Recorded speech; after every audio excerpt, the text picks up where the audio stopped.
ঠিক আছে sir, thank you. আমি doctor Sharadindu Panda, principal of doctor Sudhir Chandra Sood institute of technology and sports complex Sutech.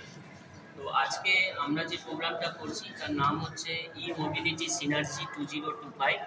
তো আমরা সবাই জানি যে অটোমোবাইল মানে ইঞ্জিন আর গাড়ি নয়, তো তার সাথে অনেক কিছুই লাগে। তো যেমন ধরুন কম্পিউটার সায়েন্স লাগে, ইলেকট্রনিক্স লাগে, অটোমেশন লাগে, প্লাস হচ্ছে আইওটি লাগে।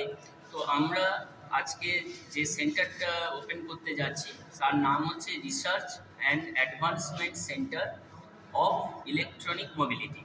তো এটার মানে হচ্ছে আন্ডার দ্য অটোমেশন সেক্টর আমরা সমস্ত ইন্ডাস্ট্রিয়ালিস্টকে এক জায়গায় আনার চেষ্টা করেছি, যাদের সাহায্য এবং হেল্প নিয়ে আমরা সেন্টারটার ইমপ্রুভমেন্ট করতে চাই, যার থ্রু দিয়ে শুধুমাত্র স্টুডেন্টরা ট্রেনিং পাবে না, ফ্যাকাল্টিদের স্কিল ডেভেলপমেন্ট হবে, স্টুডেন্টদের প্লেসমেন্ট বাড়বে এবং তারা লাইভ প্রজেক্টের সাথে অ্যাটাচড হতে পারবে।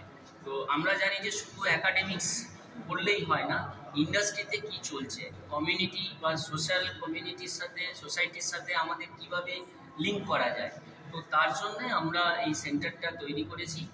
এটার একটা পার্ট হচ্ছে এআইসিটি আইডিয়া ল্যাব। আমরা অলরেডি এআইসিটি আইডিয়া ল্যাব পেয়েছি, যার থ্রু দিয়ে আমরা একটা সেন্টার ডেভেলপ করব, যেখান থেকে আমরা কমিউনিটি নিডসগুলোকে সাপ্লাই দিতে পারবো। সেটার জন্য যে কোলাবোরেশন, যে ট্রেনিং, যে সাপোর্ট লাগবে, তার সেই ক্ষেত্রে ইন্ডাস্ট্রি একটা অপরিহার্য। তো সেই কারণে আমরা ওই রিলেটেড ইন্ডাস্ট্রিদের, শুধু কম্পিউটার নয়, আমরা কোর সেক্টর এবং ইলেকট্রনিক্স, মেকানিক্যাল, অটোমোবাইল সমস্ত সেক্টরের রিলেটেড ইন্ডাস্ট্রিকে আমরা আজকে এক জায়গায় করতে পেরেছি। More than 30 industry representatives attending this event. তো সেখানে তাদের সাহায্য এবং তাদের হেল্প, তাদের সাজেশন নিয়ে যাতে এই সেন্টারটাকে বড় করা যায় তার চেষ্টা করি। সেই সংস্থাগুলো দেশের মধ্যে, সেই সংস্থাগুলো দেশের মধ্যেকার, অবভিয়াসলি দেশের মধ্যেকার। কারণ ধরুন এখানে আমাদের যেমন একটা সেক্টর আছে ড্রোন। তো ড্রোনকে আমরা কীভাবে কাল্টিভেশনে কাজে লাগাতে পারবো? আমরা তো ওয়েস্ট বেঙ্গল একটা কৃষি নির্ভর রাজ্য, তো সেখানে যেমন ইন্ডাস্ট্রি লাগবে তেমনি কৃষিটাও লাগবে।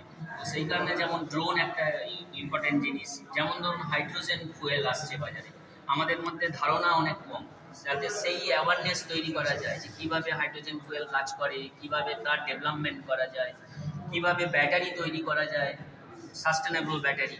তো এই সমস্ত সেক্টরেরই ইন্ডাস্ট্রি পার্সোনালদের আমরা এনেছি, যাতে তারা সাজেশন, তাদের ফান্ডিংস, তাদের কন্ট্রিবিউশন, তাদের কোলাবোরেশন আমরা পেতে পারি।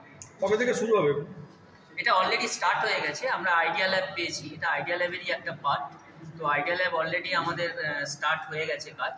তো তার জন্য এটাকে এগিয়ে নিয়ে যাওয়ার জন্য, আরও ভালো করে তৈরি করতে গেলে যে সাজেশনগুলো লাগে ইন্ডাস্ট্রি, তার জন্য এটা অ্যারেঞ্জ করা। অল দ্য সমস্ত স্টুডেন্ট, এখানে কোনো শুধু স্টুডেন্ট নয়, স্টুডেন্ট, ফ্যাকাল্টি এবং কমিউনিটি পিপল, তাদের সবারই এখানে কন্ট্রিবিউশন লাগবে আমার। ঠিক আছে, আপনার নাম?